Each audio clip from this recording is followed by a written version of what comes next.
Assalomu alaykum Rizodir abilkalarning obunachilari. Xudo xolasa bu yerga atala qozonimiz bilan garilkalarimizdan olib kelib berdik akamizga. Xudo xolasa mana hozir buni 600 litrli 1.600.000 so'm dastavkasidan tashqari.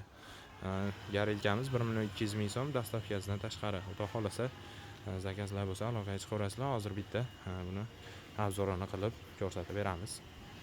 Hozir mana atala qozonimiz. Mana ichlari suv nimasi bilan turibdi. Mana bu yerda qopqoqlari ham bor.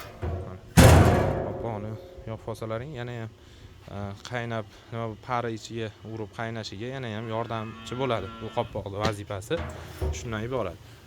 Hozir bunimiz mana ochamiz. Bu 600 litrli atala qozonimiz. Mana hozir garilkamizni ko'rsatamiz. Mana motorchiklari. Motorchilari ham xudo xolasa behijolat. Bu mana garilkamiz. Tayi to'rli nimada bo'ladi. Xudo xolasa mana yonishini bilan ko'rasizlar. Xudo xolasa mana zakazlar bo'lsa aloqaga chiqib, xudo xolasa nima qilinaveradi, aytilaveradi. Mana suvlar quyib nima qilyapmiz. Osonlar quyishyapti. Bemalol molga buni atalani qaynatib nima qilib atala qilib bersalaring, xudo xolasa mollaringga yana ham yaxshi semirishiga yordamchi bo'ladi, yordam beradi. Xudo xolasa Rizodir abilkalarida eng yaxshi, eng sifatli, eng ishonchli narsalar Rizodir abilkalarida bo'ladi. Xudo xolasa bemalol zakazlar bo'lsa aloqaga chiqaverasizlar. Aka, atala qozonimiz bilan garilkamiz haqida ozginacha nima qilib olasiz? Bugun akalarimiz Rizodir ostida garilka bilan 600 litrli qozonni dastlabki ichida qilib chiroqni olib keldilar.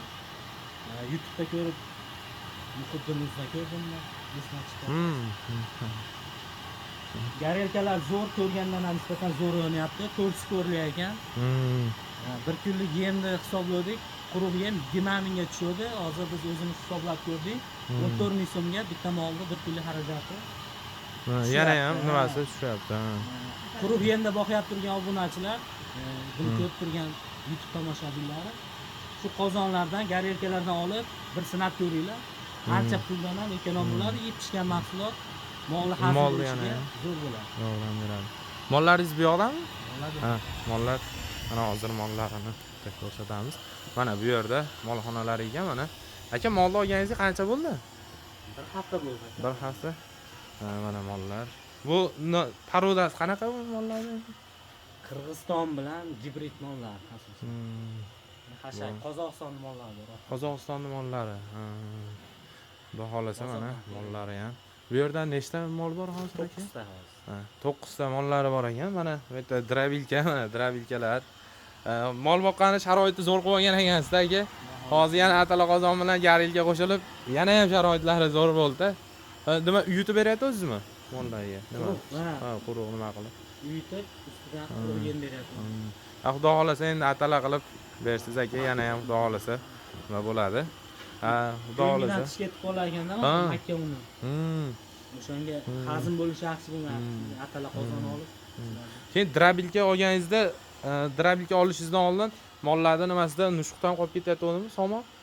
Baqa tushirib yuboryaptimi? Drabilka qilib berganingizdan keyin yana ham nima bo'lib qoldi? Zichlashib, maydalashib, og'izdan tez chaynalib. Xudo xolasa zakazlar bo'lsa bemalol aloqaga chiqaverasizlar, chiroyli qilib yetkazib beramiz.